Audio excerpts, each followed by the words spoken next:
Muy buenas tardes, jóvenes. Depende de la hora que estén viendo este video, ¿verdad? Claramente.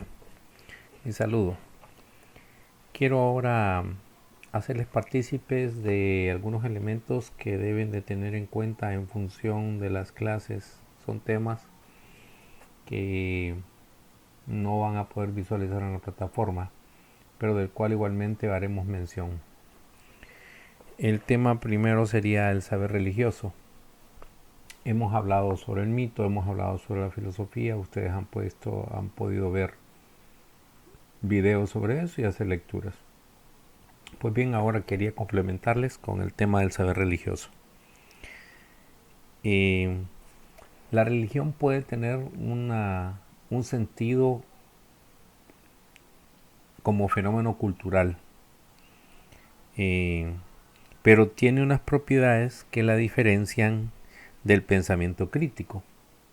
¿Qué propiedades son esas? Bueno, el pensamiento crítico es una actividad específicamente humana y está hecha para el mejor conocimiento y la utilización del mundo, de la sociedad y del propio sujeto. En cambio, la religión es asimisma una actividad humana también, pero presenta una cara diferente, asimétrica, ya que tiene por objeto no la relación, sino la religación del hombre, el mundo y la sociedad con la divinidad, con la entidad trascendente, a la cual no es accesible por procedimientos racionales. Significa entonces que a la divinidad, a Dios, también el ser humano puede tener otras formas o podemos tener el ser humano otras formas de conocimiento, entre otras formas de conocimiento, como lo son la revelación y la inspiración, que en principio no han de considerarse como incompatibles con el pensamiento racional. Dicho esto, tenemos que tener en cuenta también que la religión, a lo largo de la historia, presenta una serie de características en donde uno puede evidenciar que ha evolucionado y los modos de organizarse. Estas características son pluralidad de formas en la que elabora sus contenidos y en las que se manifiesta.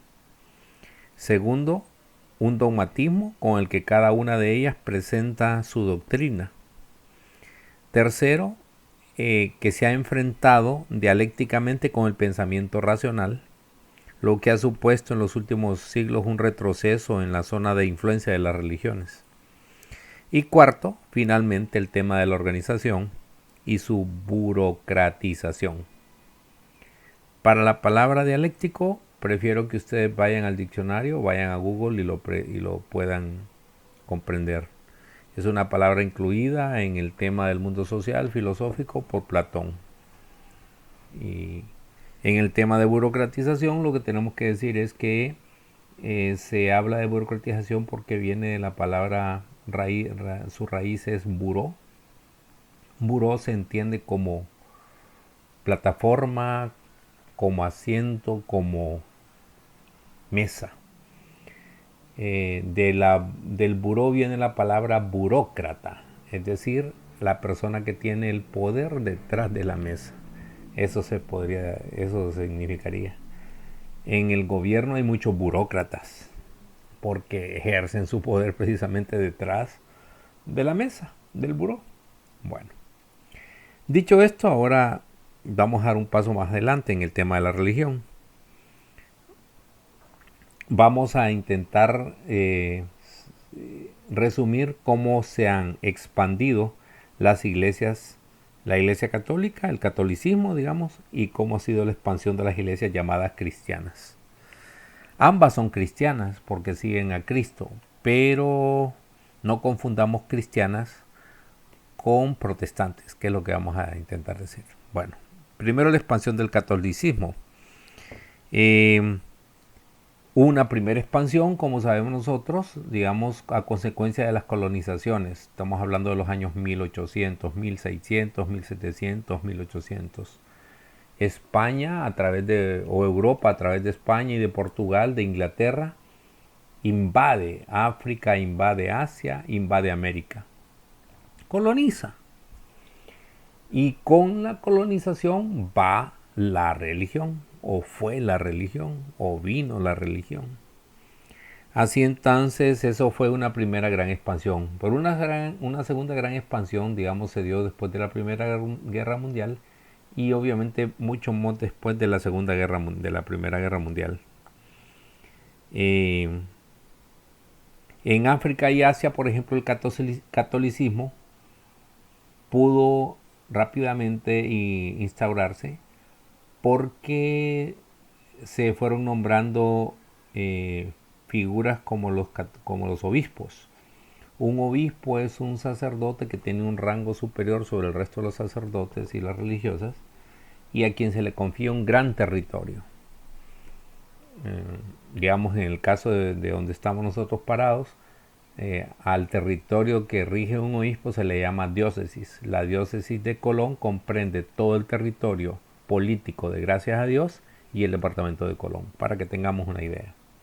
Ok, entonces obispos fueron que eran originarios de las colonias de Asia y de África, fueron nombrados por la Iglesia Católica. Esto supuso la apertura también de seminarios, es decir, de lugares donde fueron educándose también sacerdotes. Y eso permitió una gran expansión del catolicismo.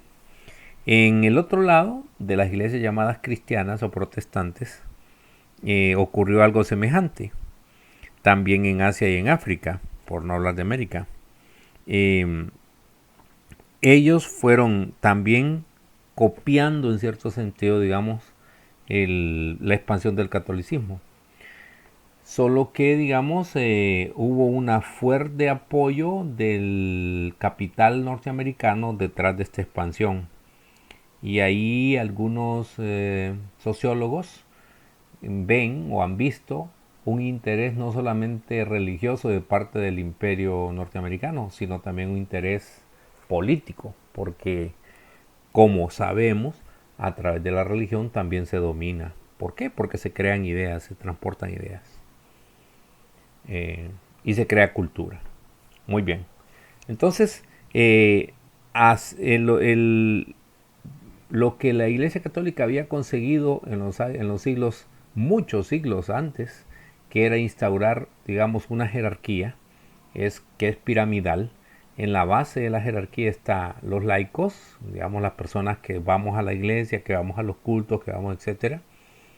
Luego está una casta que son los sacerdotes, luego están los obispos, luego están los cardenales, y dentro de los cardenales se elige a un papa o al papa. El papa gobierna hasta que se muere. Esa estructura la había conseguido la Iglesia Católica por siglos antes. En cambio, la Iglesia Protestante no tenía tanto eso.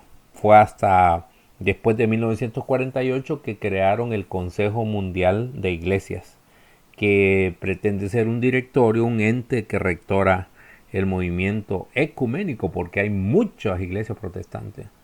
Y en América Latina el protestantismo tiene la peculiaridad, sobre todo en países pobres como Honduras, de que se diversifica tanto que uno no sabe ya cuál es cuál la rama. Digamos, aparecen cada 3 meses, se enoja X persona con el pastor de turno y va a fundar su iglesia. Y la iglesia le coloca un nombre y dice que está con tal denominación, etc. Pero bueno, este tipo de cosas ramifica súper como la estructura de los nervios, digamos, del cuerpo, a la iglesia protestante, mientras que la estructura de la iglesia católica es más como el cuerpo, como tal, el cuerpo humano. Estoy haciendo una metáfora, una comparación. Muy bien. El contacto de las religiones occidentales con los pueblos dominados supuso tener como premisa, como antecedente, lo siguiente. Podemos decir que hay dos tipos de religiones. Una, las que se presentan o las que presentan a un Dios personal, que es el creador, que se manifiesta a su pueblo, lo protege y le ordena difundir su existencia. ¿Verdad? Esto sucede en la religión judía, la religión cristiana y la religión musulmana. digamos. En cambio están las otras religiones, las que parten de la divinización de la naturaleza y del universo. Para estas religiones el hombre todavía es un elemento más de ese conjunto y está sometido a los mismos movimientos y ciclos. En esta presencia o este tipo de religión, de concebir esta religión, está presente en el sur y en el este de Asia, ¿verdad? Está por aquel lado de Oriente. Muy bien, teniendo esto como detrás, tenemos que dar otro dato interesante o que necesitamos para el tema y para la evaluación. Y es el siguiente, que en la Iglesia Católica, a partir del año 1950, la mitad del siglo pasado, ocurrió un movimiento de transformación al interior, como una especie de lavarse la cara. A ese movimiento se le llama ayornamiento, que es una palabra italiana, que significa así como que abrimos las ventanas, abrir las ventanas. Es como cuando la casa ha estado cerrada y toma mal olor. Entonces, para que el mal olor se vaya, hay que abrir las ventanas y las puertas y que entre aire fresco. Esa es como la idea. Los primeros síntomas del cambio se manifestaron en el papado del Papa Juan XXIII. Después de un largo pontificado o gobierno que tuvo el Papa Pío XII, el nuevo solamente podía hacer un pontificado corto y se dio así con el cardenal Angelo Roncalli, que fue el Papa Juan XXIII. Hacia 1959-58 se convocó a un concilio, que el concilio significa la reunión de todos los obispos del mundo, se convocan con un tema específico o dos temas específicos. Y ese concilio se celebró el 62 y el 65, 1962-1965, que es más o menos la edad en que nacieron sus papás. Bueno, esa reforma de la iglesia debía cumplir dos objetivos. El primero, el de reformar lo formal, lo que consistía en expresiones, lenguajes, ritos, actitudes, doctrinas y modos de comportamiento. Y lo otro sería cómo reformar la forma de llegar a los catecúmenos, a los nuevos, a los iniciados en la catequesis, en la iglesia católica como tal. Ese cumplimiento de esos objetivos exigía entonces una revisión de las formulaciones doctrinales. A ese movimiento se le llamó también o desencadenó lo que se llama ahora el Concilio Vaticano II, que es lo que da pie a muchas reformas en la Iglesia Católica, muchas reformas. Bueno, muy bien. Por el otro lado, vamos a ver una cosa también que es típica del otro lado del oriente de las religiones, que tiene que ver con el fundamentalismo religioso, que tanto aparece en las noticias de la televisión. El fundamentalismo religioso es un fenómeno en donde se mezclan elementos religiosos con elementos sociales y políticos. Es la mezcla de lo religioso con lo político y lo social. Algo así como lo que ocurría en la Europa de la Edad Media. Solo que en este caso, digamos, agarra tal fuerza, tal virulencia, porque se mezcla con otro elemento, que es el elemento antioccidentalista y la teocracia. La teocracia es considerar que Dios ha nombrado al gobernante o a los que gobiernan, al grupo de poder. Y el antioccidentalismo se deriva por la lista reiterada de invasiones que ha tenido Estados Unidos en aquella parte del mundo, en búsqueda precisamente del oro negro, del petróleo y ahora del gas. Okay. Bueno, pues entonces, bajo esta dinámica, la religión islámica, sobre todo, ha dado nacimiento al integrismo islámico, que es el fundamentalismo religioso. El fundamentalismo se ha desarrollado en el Islam y en el judaísmo. Y la expresión más clara que puede ser de derecha a izquierda. El fundamentalismo religioso de derecha, más claro, se ve en el Estado de Israel, que combate en nombre de Dios a los palestinos, a quienes les ha quitado el territorio. Y los palestinos, en nombre de Dios, combaten con guerra y todo, fusiles y todo, al Estado israelí, al Estado sionista le llaman. Eso es importante que lo tengan en cuenta por el tema de del examen.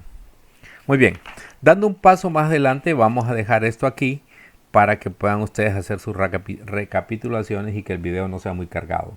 En la siguiente parte del otro video, en el siguiente video vamos a ver el tema de la filosofía actual. Gracias.